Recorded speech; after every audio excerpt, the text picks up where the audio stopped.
So let's get an expert's take on the current situation following North Korea's biggest nuclear test to date. I'm joined now by Bong Young-sik, Research Fellow at U.S.A. University's Institute for North Korean Studies. Professor Bong, thanks for coming in. Good morning. So first of all, in your mind, what is North Korea trying to achieve here? Is it solely about ensuring its survival, or is there something else going on as well? Well, in the eyes of North Korea, those two goals are not separable. Possessing nuclear capability and fire and attack United States and other countries at will with its ICBMs mounted with a nuclear warhead is the only assurance North Korea can get in order to maintain its survival. So those two purposes are interlinked. Okay, and just put it into context for us then. How big of a deal is this particular nuclear test, the sixth by the regime? There's still some doubt about whether it was actually a hydrogen bomb, as Pyongyang has claimed. But it still seems like this is a serious technological step forward. It's a significant technological step forward. There's no question about it. But if I may give you a good news first, then this is not a classical H bomb, hydrogen bomb that the United States Soviet Union invented in 1950s, which has about 1,000 times bigger explosive power than regular atomic bombs.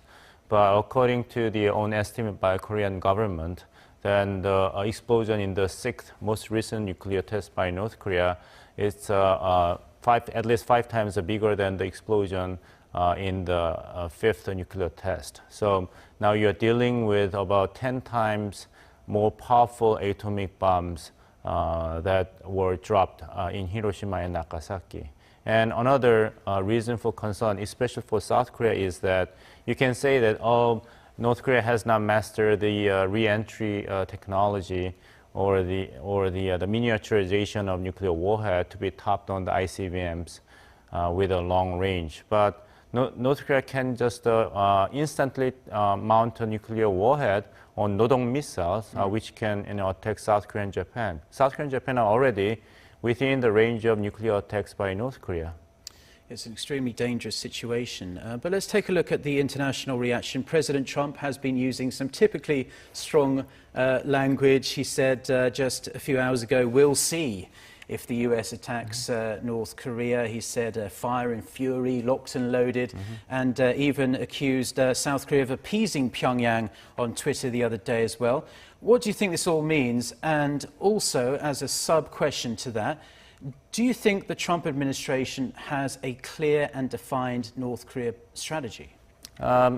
Answering your second question first, no. The Trump administration doesn't seem to have a very clearly thought out and tailor-made North Korea strategy, considering all these haphazard and confusing remarks by President himself and major members in the cabinet in charge of foreign policy and national security, which gives a very mixed signals to its allies and North Korea as well. So North Korea must have thought that all these flamboyant rhetorics of fury and fire, lock and loaded, are basically pompous and empty threats.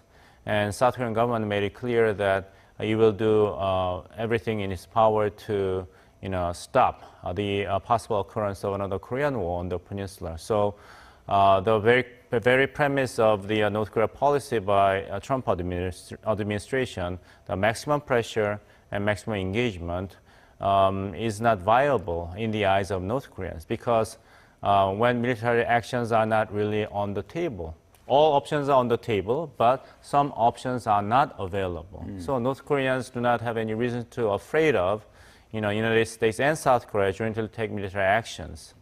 That's not in the cards. So North Korea goes ahead with more ICBM and nuclear tests.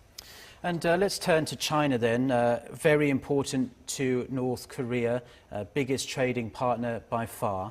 Has this issue reached a point now where essentially Beijing has no other option but to play a much greater role in squeezing the regime's finances?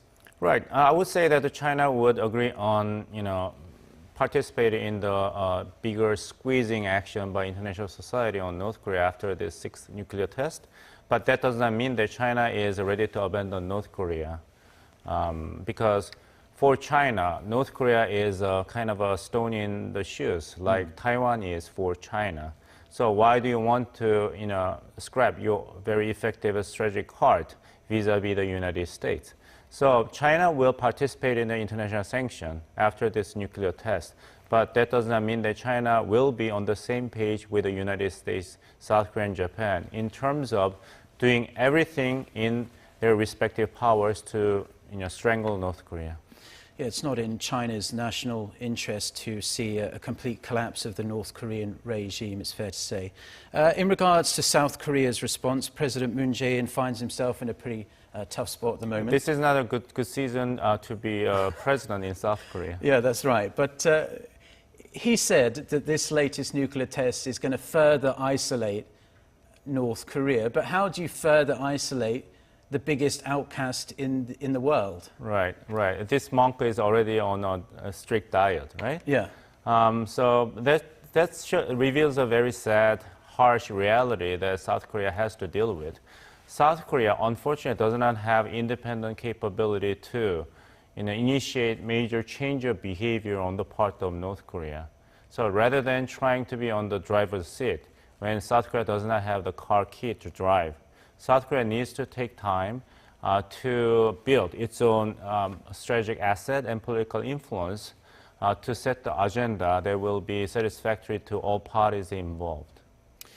And finally, we are unfortunately running out of time, but we know it's hard to predict what North Korea will do next, but we'd like to know, in your opinion, what you think might happen in the coming weeks and months. Do you think we're going to see more provocations, another ICBM test, another nuclear test, or do you think this nuclear test was the last in a series of big provocations that the regime in Pyongyang will use as a kind of bargaining chip? Now, look, we need negotiations, direct negotiations with the United States.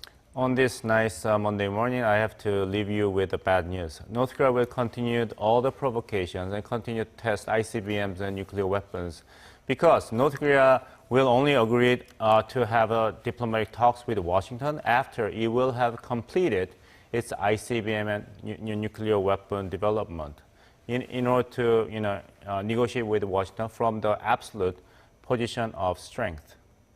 And quickly then, you don't foresee any U.S. strike on North Korea at all, military strike? No, that's highly unlikely because the flip side is too high. Washington does not seem to be ready to risk another war after it experienced two wars, one in Iraq and in Afghanistan. But who knows what President Trump is going to do. But now, Washington does not have any good option but to continue to,